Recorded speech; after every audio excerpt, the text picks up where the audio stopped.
Saludos, ¿qué tal? Buenas noches, jueves 4 de febrero, bienvenidos a esta nueva edición informativa de PTV Noticias. Como ya saben, tenemos 30 minutos para ponerles al día de la actualidad, pero antes destacamos los asuntos más importantes de la jornada en titulares.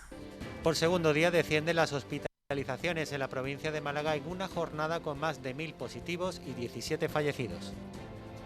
1.600 personas participan en el cribado masivo en Málaga capital. La pandemia de COVID aumenta las muertes por cáncer al dejar muchos pacientes sin diagnosticar. El Málaga ofrece el Estadio de la Rosaleda como centro de vacunación contra la COVID. Pues lo acaban de ver anunciado en titulares. Descienden los hospitalizados en Málaga en una jornada en la que se han vuelto a superar los 1.000 contagios. Además, nuestra provincia ha sumado 17 fallecidos en las últimas 24 horas. Actualmente hay 964 pacientes ingresados, en los que 122 se encuentran en la unidad de cuidados intensivos. El Hospital Clínico Universitario concentra la mayor parte de pacientes COVID, con más de 260 en planta y 39 en estado crítico. A día de hoy, Málaga registra 66 brotes que suman un total de 415 casos repartidos en los 5 distritos sanitarios. Por su parte, el conjunto de Andalucía suma 6.733 casos COVID, cifra, por cierto, más alta de esta semana. De ellos, 709 están en UCI. La comunidad autónoma, con 70 muertos más, ha detectado en la última semana 188 brotes y mantiene 192 focos activos de la pasada semana. Y también contarles que esta semana la Consejería de Salud está realizando un total de 13 cribados masivos en la provincia. Este jueves ha sido el turno de Málaga capital. Hasta 1.600 personas han sido convocadas para realizarse la prueba de antígeno en la unidad móvil. A través de un SMS han sido seleccionados para la realización del cribado de carácter voluntario. En ese mensaje se le ha indicado el día y la franja horaria a la que tenían que acudir para evitar aglomeraciones. Desde primera hora de la mañana se han acercado a la barriada de la Luz vecinos de Málaga capital para que les realizaran la prueba. Todos ellos han acudido por una misma meta: ayudar a controlar la pandemia. Más o menos para saber, porque en algo hay que ayudar. Por ejemplo, si soy asintomática, pues me tendrá que controlar, me tengo que controlar yo, porque ya bastante estamos pasando. Pues para descartar, tengo familiares que sí que tienen el COVID y digo, bueno, pues para descartar que yo no lo tenga, o sea que me ha venido muy bien. Estoy aquí por mis abuelos que son mayores y los cuido, y también por eso, para evitar todo lo que hay, ¿no? Y por ellos también, claro.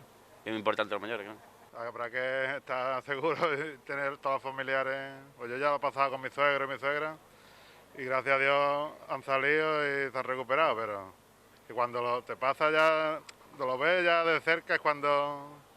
Porque salen las noticias en muchos casos, pero no, cuando ya lo sientes, vaya que gracias a Dios lo podemos contar. Esta semana las pruebas realizadas por la Consejería de Salud han sido en Benalmádena, Montejaque, Árchez, Torremolinos, Cártama, Benarrabá, Málaga capital, Casares, Estepona, Torrox, Cútar, La Viñuela y Totalán. En Andalucía ya hay cerca de 117.960 personas con la segunda dosis de la vacuna del COVID-19 puesta. Este jueves hemos conocido la historia de una de ellas. Con sentimientos encontrados, Manoli nos indica que tiene la segunda dosis de la vacuna puesta. Por una parte, se siente contenta por ser una de las beneficiarias, pero por otro siente preocupación por el resto de la ciudadanía que todavía no ha recibido ninguna dosis. Contenta porque trabajamos en un sitio de riesgo, especialmente nosotros que salimos y entramos del centro, y a la vez pues también preocupa por el resto de la ciudadanía, ¿no? Manoli nos narra que nunca ha tenido miedo durante la pandemia. Dice que quizás sea por su trabajo. Ella cada día acude al Hogar de Pozos Dulces para ayudar a los más necesitados. Hogar de Pozos Dulces acoge a personas que viven en la calle, favoreciendo una recuperación integral y proporcionando un lugar alternativo de convivencia. Ella cuenta qué efectos ha tenido la vacuna en su organismo. El primer día cansancio, mucho cansancio, un poquito de náusea, como un cuadro de resfriado. Igual, como cuando te da un resfriado que te duele el cuerpo y estás cansada, pues así, pero más nada. A pesar de estos efectos, Manoli lo tiene claro: es importante que la ciudadanía se ponga la vacuna para acabar con esta pandemia. Yo animo a la gente a que si le llega la vacuna, que se la pongan, que no pasa nada, La gente tiene un concepto de eso muy negativo, ¿eh? Y hemos sido muchas las personas de los centros sociales que nos hemos vacunado, ¿eh? Y la verdad es que estamos muy bien. Ese 4 de febrero se celebra el Día Mundial contra el Cáncer, una fecha que ha puesto de manifiesto el aumento de muertes por esta enfermedad y que la pandemia del COVID ha dejado a muchos enfermos sin diagnosticar. Desde la Asociación Española contra el Cáncer piden un gran acuerdo para pacientes y familiares. Sabéis que ahora mismo hay una falta de equidad tanto en el desarrollo de la investigación, que no llega por igual a las personas, en el tratamiento de las enfermedades, que no todos tienen los mismos medios para poder curarse el cáncer, y en la prevención, que no todo el mundo tiene los elementos de prevención necesarios para poder curar el cáncer. Y es que esta pandemia está teniendo un fuerte impacto en el cáncer, concretamente en su detección y diagnóstico. Según los expertos, 1 de cada 5 pacientes no han sido diagnosticados o lo han sido de forma tardía durante el confinamiento. Es por esto que desde la Asociación Española contra el Cáncer piden un gran acuerdo que evite la situación de desigualdad y vulnerabilidad de estos pacientes. La depresión, la ansiedad o la soledad han estado muy presentes en los enfermos de cáncer durante esta pandemia. Un colectivo que sufre sobremanera la crisis sanitaria, pero también la económica, ya que no todos los pacientes pueden hacer frente a la enfermedad con los mismos recursos. Pese a las restricciones por el COVID, la sede de la AECC en Málaga ha incrementado su atención a pacientes y familiares en este 2020, superando los 2.000 beneficiarios y las 8.000 sesiones de apoyo sanitario, psicológico y social. Esta entidad, referencia contra el cáncer, lleva 67 años luchando contra una enfermedad que a día de hoy sigue siendo la primera causa de muerte en hombres, pese a la pandemia. La pandemia del COVID-19 sigue afectando a la economía de las empresas malagueñas, entre las más afectadas aquellas que viven directamente del turismo. Establecimientos como bares, restaurantes o comercios se están viendo afectados directamente por las restricciones impuestas por las instituciones. En algunos municipios estos locales siguen abiertos, pero tienen que cerrar a las 6. Esta medida, junto a la falta de turistas, hacen que las pérdidas sean de en torno al 70%. Aquí nosotros por lo menos un 70% menos de venta desde el año pasado. Verano hubo un poquito más de movimiento, pero vamos, nada comparado con otros años. Y ya, pues después un bajón muy grande, muy grande. Muchísimo, muchísimo. Esto era un paraíso. Aquí venía muchísima gente de muchas ciudades, de muchos países, todo el año. Y aquí todo el mundo trabajaba. Y ya no. Esta zona es más o menos 70% turística. Y aunque estos sean meses bajos, pero con el COVID ya son muy bajos. Sí. En los paseos marítimos, los establecimientos que habitualmente están abiertos durante todo el año han echado el cierre, otros se mantienen, pero no saben hasta cuándo van a aguantar. Los datos del gasto turístico de 2020 han dejado patente que la situación de estos negocios es crítica y que las ayudas son insuficientes. Durante 2020 el gasto turístico tuvo un efecto negativo en la economía malagueña de unos 10.351 millones de euros, habiendo caído un 71,7% con respecto al año 2019. Tras casi un año de pandemia, desde estos establecimientos siguen solicitando ayudas directas a las instituciones y su esperanza la ponen en las vacunas.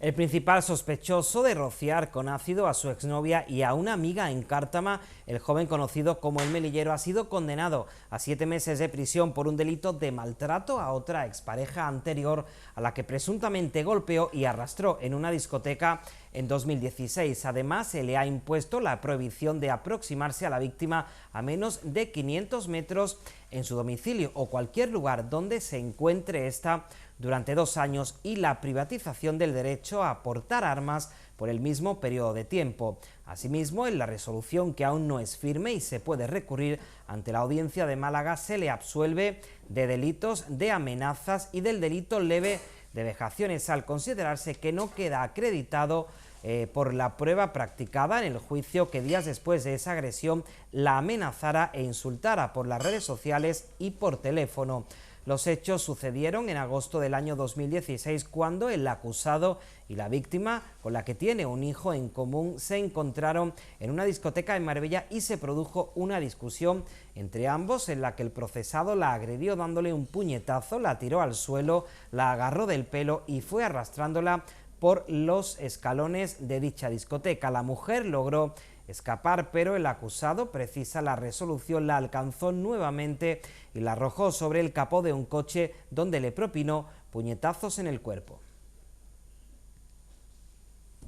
Al pasar Málaga capital los 1000 casos por cada 100.000 habitantes, los controles policiales han aumentado en las zonas perimetrales.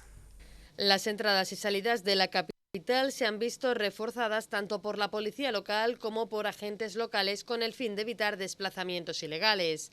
Las fuerzas y los cuerpos de seguridad del Estado paran a los vehículos y preguntan a los conductores el motivo de su traslado entre municipios. Los controles buscan acabar con el tránsito injustificado de personas entre las localidades. Recordemos que los vecinos de Málaga capital no pueden desplazarse a otros municipios. Que los comercios y la hostelería en otras localidades colindantes, como el Rincón de la Victoria o Torremolinos, estén abiertos, pueden crear un efecto llamada a los vecinos de Málaga capital, por eso se refuerzan estos controles. Desde el Ayuntamiento de Torremolinos han indicado que se reforzará la movilidad con Málaga capital por el cierre de la actividad no esencial. De esta manera, dicen, se quiere evitar el efecto llamada que puede suponer que en Torremolinos el comercio y la hostelería sigan abiertas. Y la pandemia ha reducido las multas de tráfico en la provincia, donde el exceso de velocidad, el uso del teléfono móvil y el consumo de alcohol y drogas siguen siendo las principales causas de sanciones. En 2020 murieron en nuestras carreteras 28 personas frente a las 35 de 2019. Una tónica que también se ha seguido en el conjunto del país, que cerró el año por debajo del 1.000.000 de muertos por accidentes de tráfico, la menor cifra desde el año 1960, que es cuando se empezaron a registrar las víctimas en la carretera. El confinamiento, el teletrabajo y la caída de la actividad por la crisis sanitaria parecen estar detrás de este descenso, que también se ha notado en el número de multas. Y es que, según datos de la DGT, en el ejercicio de 2020 se han interpuesto 22.651 sanciones, cerca de un 16% menos que en 2019. Más de la mitad de los infractores superaron el límite de velocidad. La segunda causa de denuncia fue el uso del teléfono móvil al volante. La tercera, el uso del cinturón de seguridad y dispositivos de retención infantil. Y por último destacan las multas por consumo de alcohol y drogas. La mayor parte de estas multas fueron infracciones graves, pero de una entidad menor, que provocaron la retirada de 2 puntos del carné y el pago de 300 euros. En total, los malagueños perdieron algo más de 66.000 puntos. El año del COVID también supuso un descenso de los accidentes mortales en la carretera, que pasaron de 35 de 2019 a 28 el pasado ejercicio. Por su parte, la cifra de heridos que tuvieron que ser hospitalizados pasó de 63 a 52 el año pasado. Las principales causas de los accidentes mortales fueron la distracción, una velocidad inadecuada y la irrupción de un peatón en la calzada. La mayoría de las víctimas mortales tenía entre 35 y 44 años. Operación conjunta de la Policía Nacional y el Servicio Secreto contra el fraude mediante tarjetas bancarias. La red, que también operaba en Málaga, había conseguido hacerse con 12 millones de euros y contaba con la connivencia de distintas empresas y comercios. Entidades financieras de todo el país, algunas de ellas en Málaga, están afectadas por un fraude cometido con tarjetas bancarias a nivel internacional por un montante económico que supera los 12 millones de euros. El Ministerio del Interior ha informado de que la Policía Nacional, en colaboración con el Servicio Secreto de los Estados Unidos, ha logrado desarticular a la organización criminal que estaba detrás del fraude. El macrooperativo, que se estableció en la sede de la Jefatura Superior de Extremadura, ha permitido la detención de 105 personas, entre los que se encuentran los líderes de origen albanés, y la imputación de otras 14 en España, Austria, Reino Unido y Grecia, países donde se han llevado a cabo 88 registros simultáneos. La red desmantelada creaba empresas fantasma en Estados Unidos que solicitaban tarjetas de débito para luego utilizarlas en Europa, con la connivencia de empresas y comercios a los que daban a cambio un 15% de las transacciones.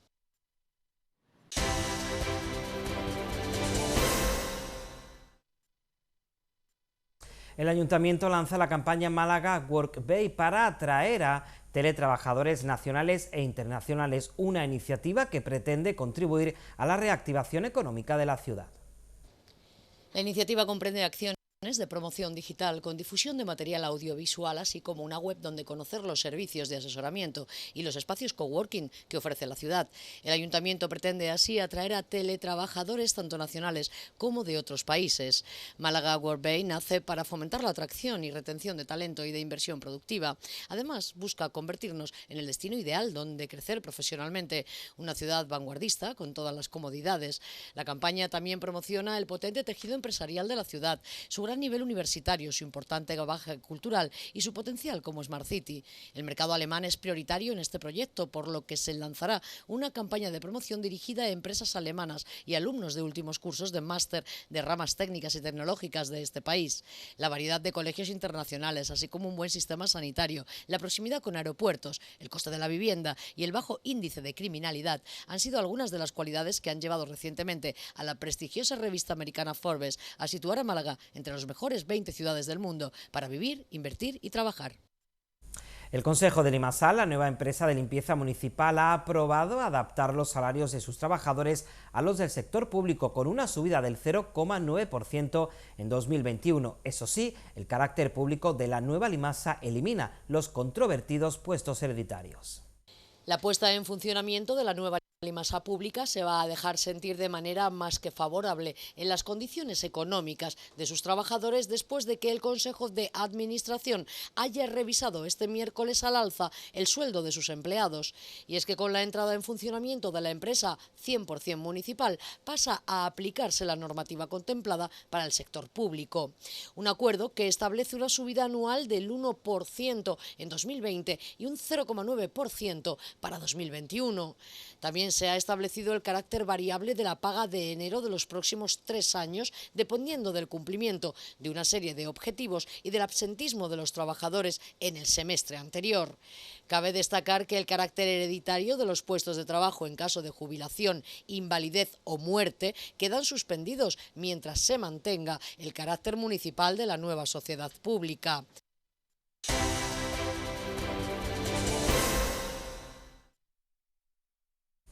Comenzamos ya nuestro tiempo dedicado a la información deportiva hablando del Málaga, que ha ofrecido el Estadio de la Rosaleda como centro de vacunación. El recinto ya ha albergado en ocasiones anteriores campañas de donación de sangre y médula ósea y cumple, por tanto, con todos los requisitos para este tipo de acciones.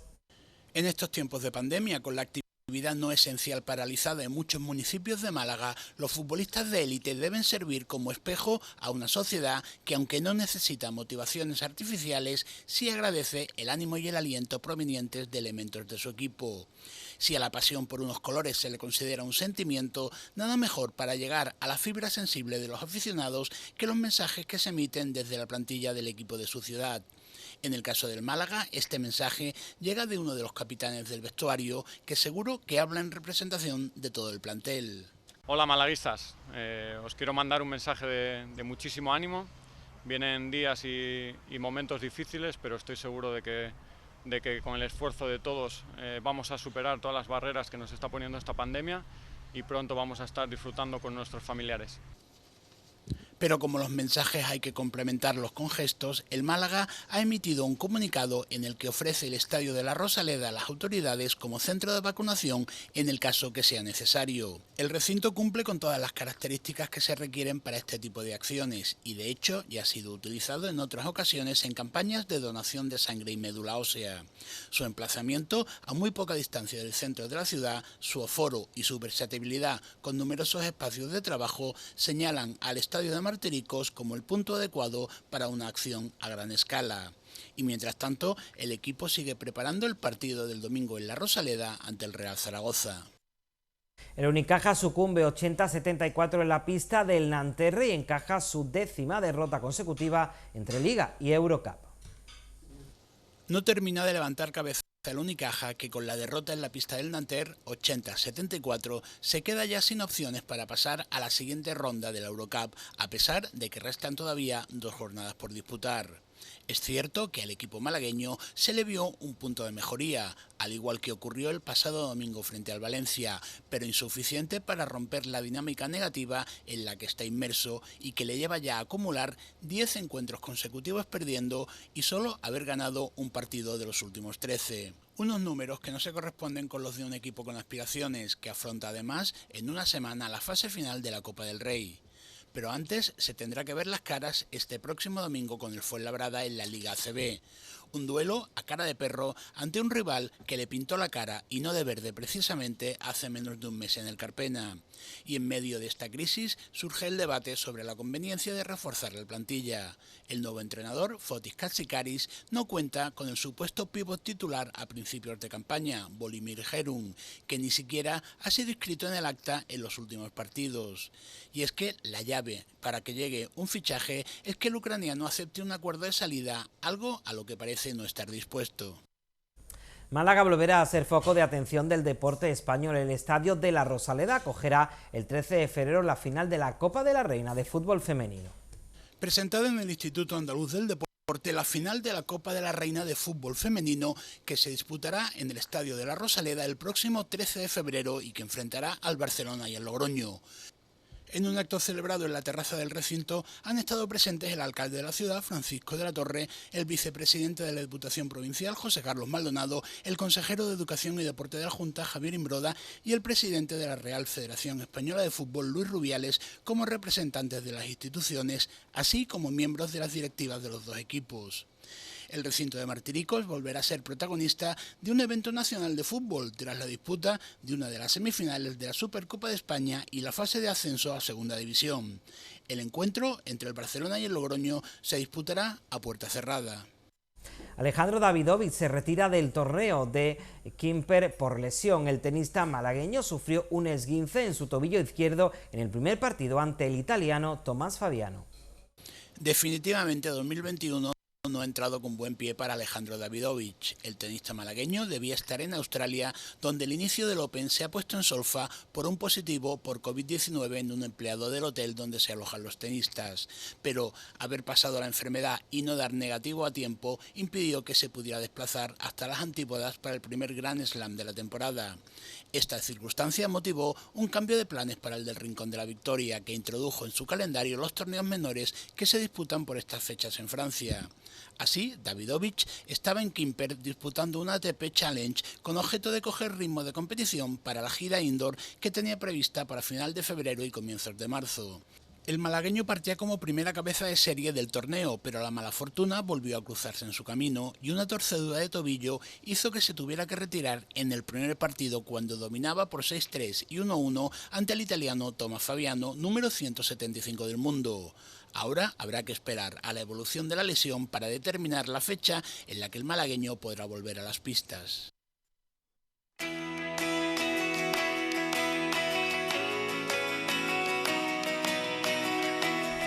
Conocemos ahora, ya están viendo en sus pantallas, la previsión meteorológica para mañana viernes. Cielos poco nubosos durante la primera mitad del día, tendiendo a nubosos por la tarde con alguna precipitación, alguna posible precipitación débil. Los vientos soplarán de levante y las temperaturas con pocos cambios. En la provincia las máximas oscilarán entre los 22 grados de Vélez y los 14 de Ronda, las mínimas entre los 14 grados de Marbella y los 7 de Monteja, que es la capital, entre los 7 grados de mínima y los 21 grados de máxima.